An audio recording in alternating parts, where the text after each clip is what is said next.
Republican looking out in this crowd, I would be very nervous.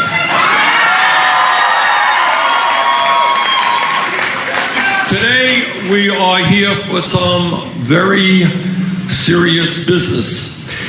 And that serious business is re-electing my good friend, my colleague, Tammy Baldwin, back to the U.S. Senate.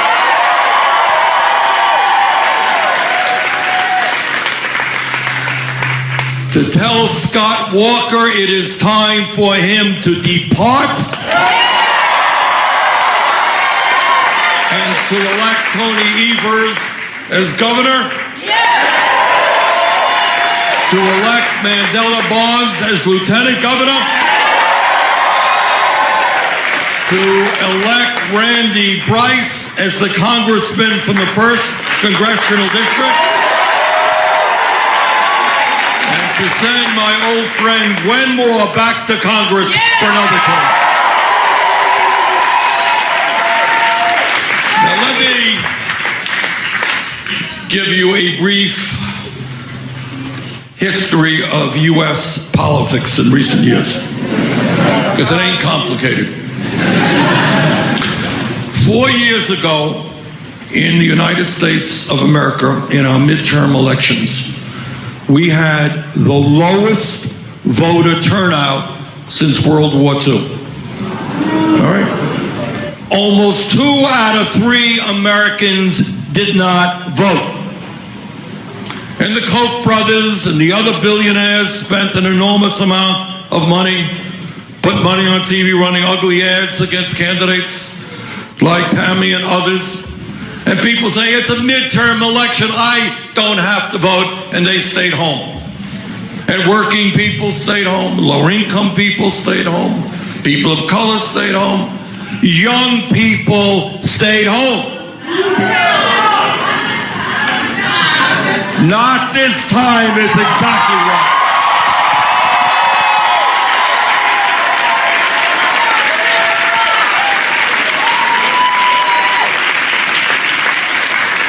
And people stayed home, and right-wing Republicans won sweeping victories all across this country. And the result is we now have right-wing leadership in the House of Representatives, led by your very own Paul Ryan. You know Paul. And in the Senate, by Mitch McConnell. And that is what happens when people don't vote. In this election, 2018, we have learned our lesson. We're not going to have the lowest midterm voter turnout in history. We are going to have the highest voter turnout.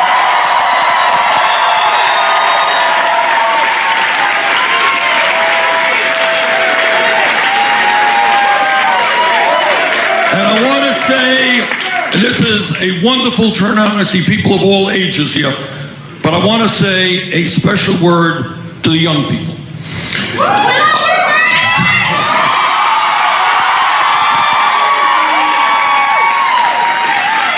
Wasn't exactly what I was going to say, but thank you.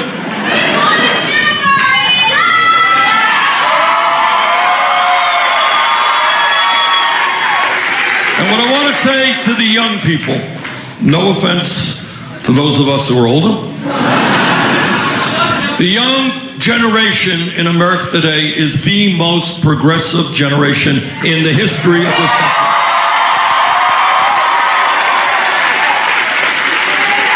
Your generation is the least sexist, the least racist, the least homophobic, the least bigoted generation in the history of America. And your generation cares deeply about the health of the planet and about climate change.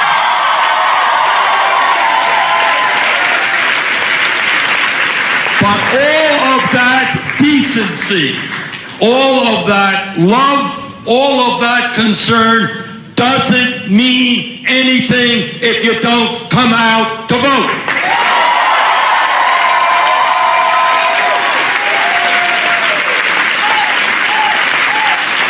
And mark my words on this, if the younger generation, people under 30, vote at the same level as the rest of the population, you will transform the United States of America.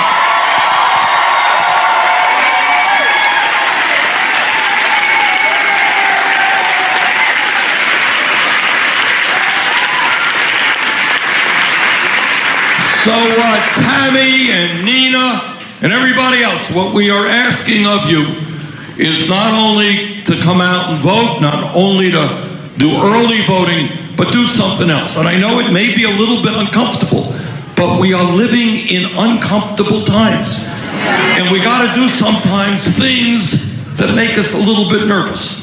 And that is what we have. I think we have well over 1,000 people here. It's a great turnout. And that means 1,000 votes for Tammy and the other great candidates.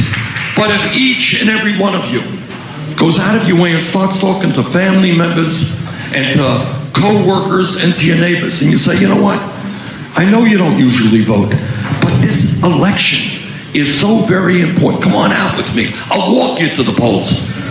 In fact, I'll even cook dinner for you on election night.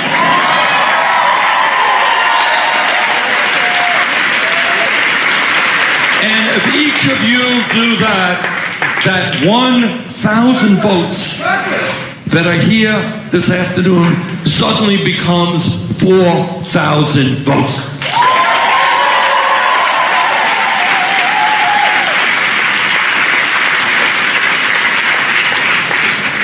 And let me say something about voting turnouts and democracy.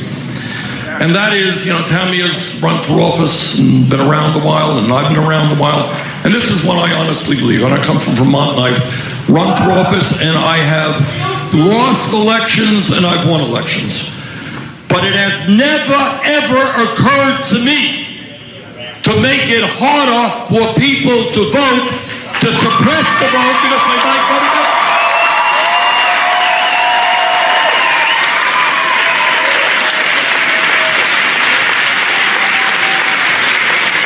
Tammy and I have conservative friends, and we debate the issues, and that's fine. That's American democracy.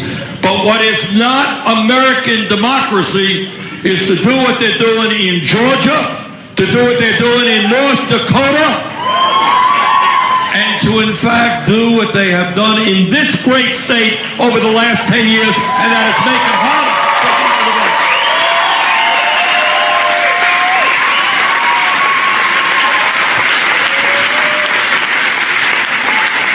And I mean this seriously, okay? I've been in a million debates and in a million campaigns.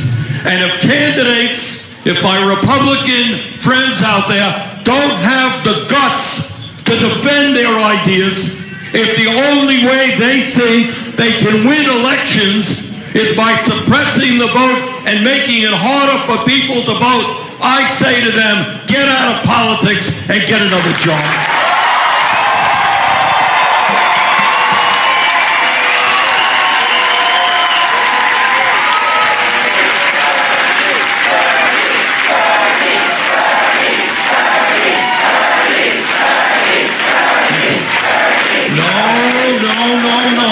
Bernie, it is you. You are going to transform this state, and you are going to transform America.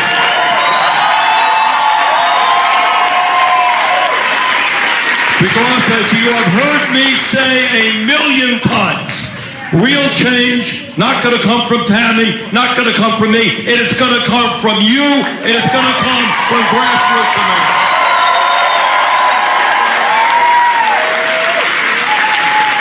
Now, I am more than painfully aware that Wisconsin, in the general election, voted for Donald Trump by a small margin.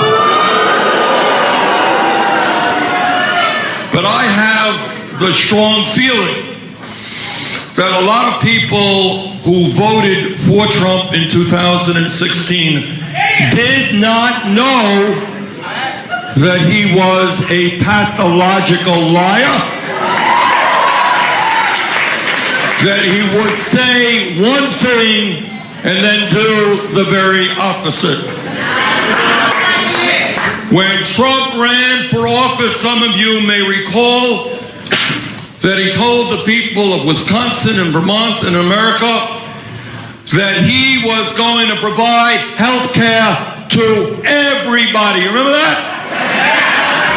Health care to everybody is what he said, but when he became president, he helped lead the effort to repeal the Affordable Care Act and throw 32 million Americans off of the health care that they have.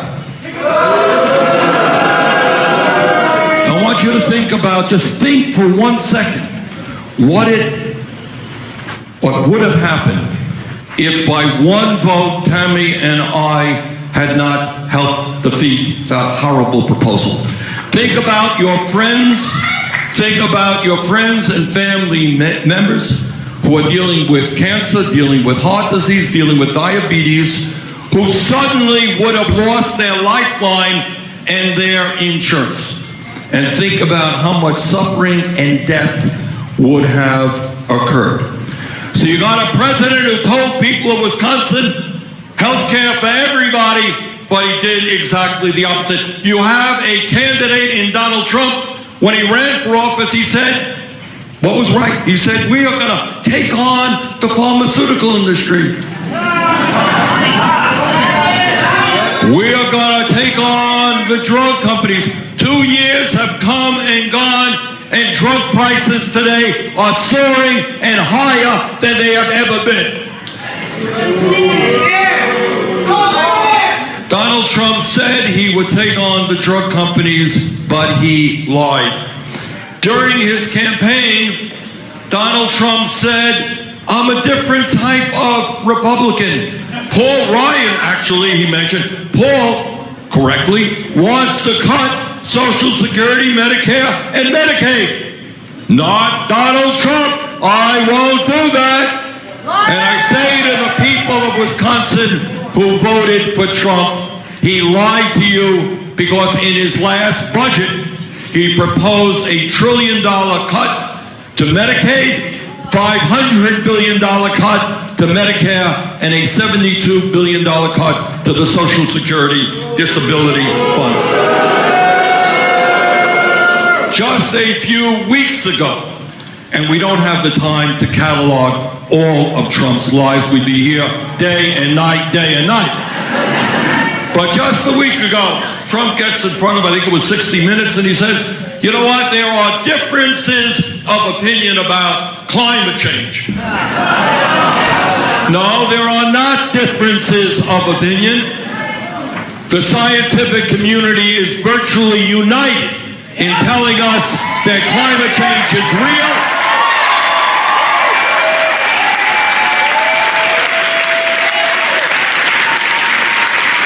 That it is caused by human activity, that it is already causing devastating harm in this country and around the world. And this is what they also said.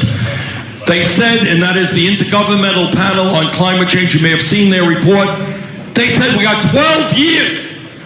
12 years to significantly cut carbon emissions, or this planet will suffer irreparable harm for our kids and our grandchildren.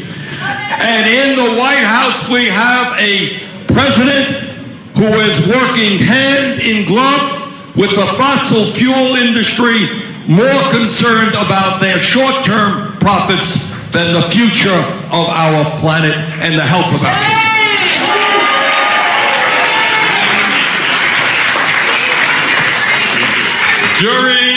During the presidential campaign, Trump said, I am going to take on Wall Street and I'm going to take on the establishment. But Trump ended up appointing more billionaires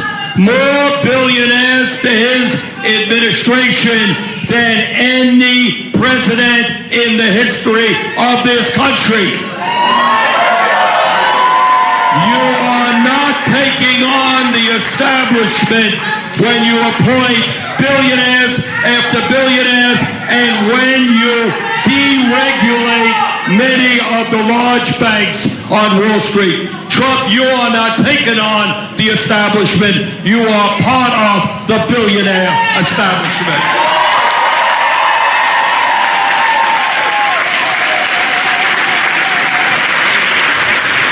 You know, Donald Trump likes to present himself as a tough guy. He is a very tough guy when it comes to tearing babies out of the arms of their mothers on the southern border. But he is not such a tough guy when it comes to taking on Putin.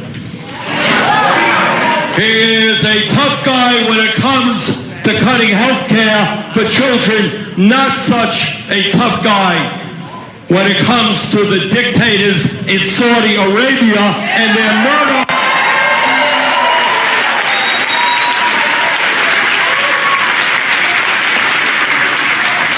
He is a tough guy when it comes to mocking women who have been subjected to sexual assault. Very tough guy, but not such a tough guy when it comes to dealing with dictators all across this world. And I want to say something about that.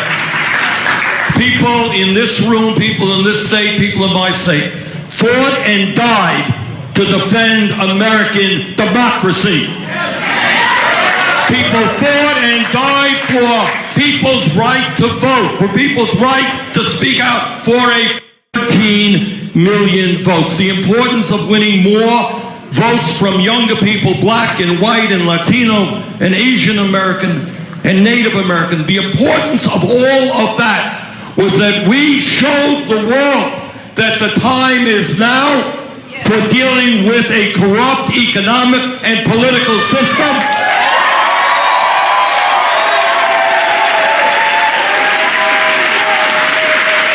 And that together the American people are prepared to stand up for economic, social, racial, and environmental justice.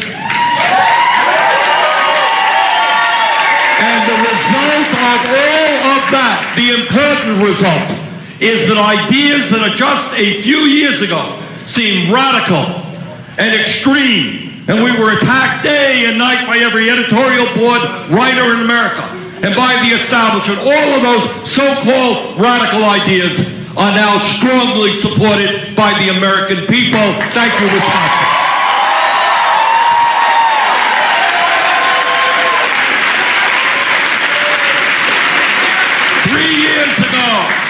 Three years ago, we said that in Wisconsin or Vermont, in America, if you work 40 hours a week, you're not going to live in poverty. We're going to raise that minimum wage to a living wage, $15 an hour.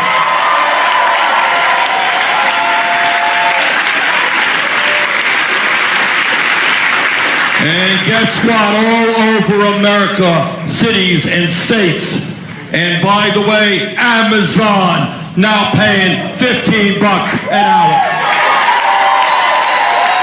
And we said that it is absurd that in America, 8 women are making 80 cents on the dollar compared to men. We're going to have pay equity, equal pay for equal work.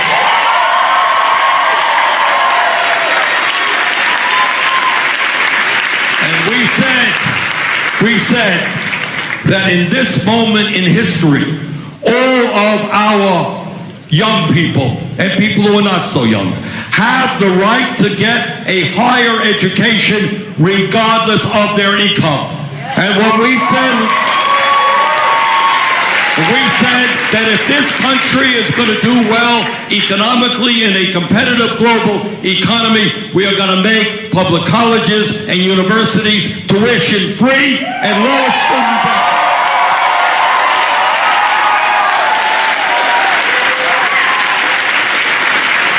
And all across the country, you're seeing states and communities moving in that direction. Everybody is entitled to a higher education if they have the ability and the desire, and I don't want to see hundreds of thousands of young people denied that opportunity. And we said a few years ago something that really speaks to what we must become as a nation. We said that in America, health care must be a human right, not a privilege.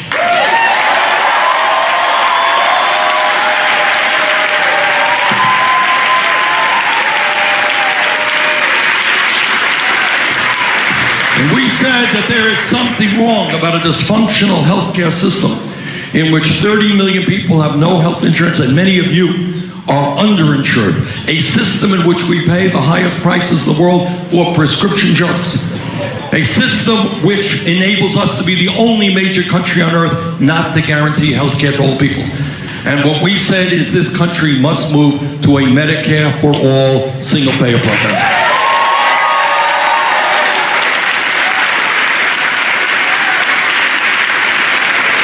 And guess what? With Tammy's support and with the support of a number of members of the Senate, the last poll that I saw on that issue has 70% of the American people supporting Medicare for all.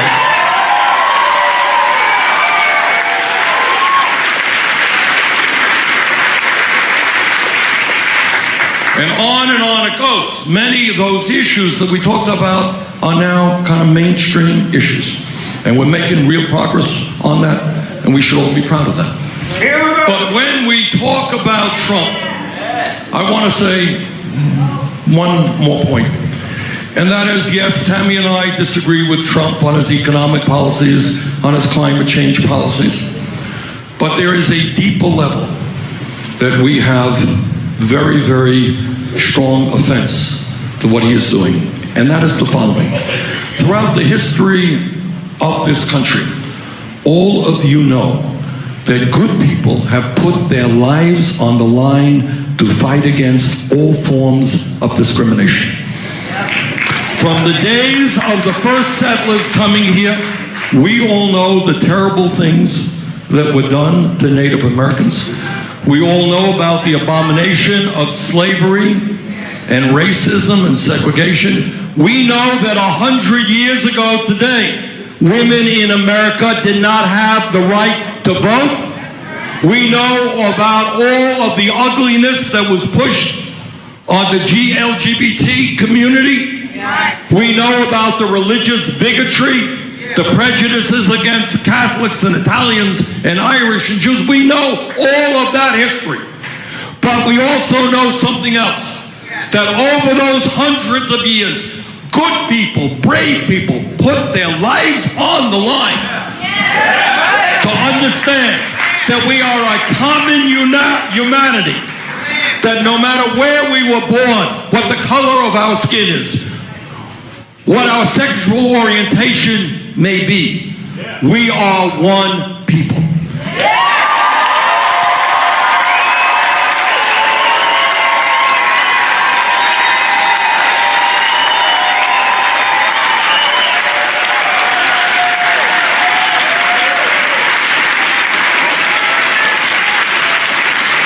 And virtually every president in recent history has understood that his function was to bring people together.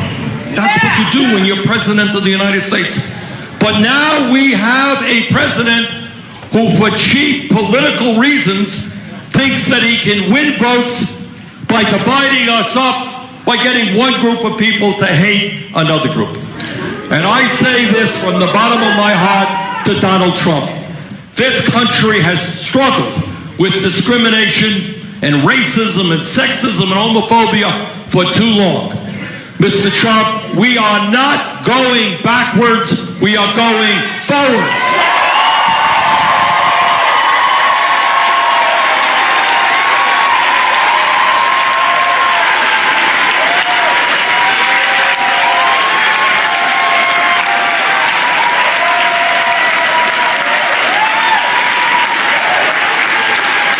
So brothers and sisters, Right now, we got 2 weeks to an election. Let's do it. Let's tell Trump and his friends, let's tell Trump and Walker and all of these guys that we want a government and an economy based on justice. We want a government and an economy that represents all of us and not the 1%. And we are going to begin the process of making that happen today and through tomorrow and the next day until November 6th. Let us have a huge voter turnout.